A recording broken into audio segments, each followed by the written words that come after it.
All right, so if you've watched the services dashboard tab video, it'll show you how to actually create a landing page for one of your services that you're selling to your audience.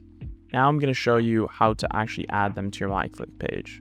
So click on the dashboard tab and edit an already existing mycliq page. You'll notice that I have a link here called services, but it currently doesn't do anything. So what we're going to do here is scroll down until we find that specific icon that we want to edit.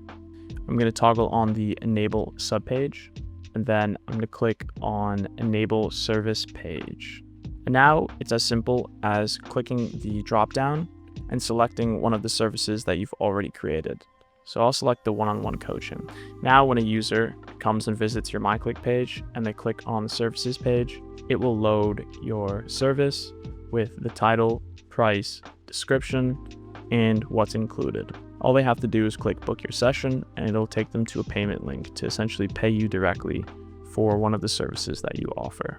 That is it for services in a nutshell.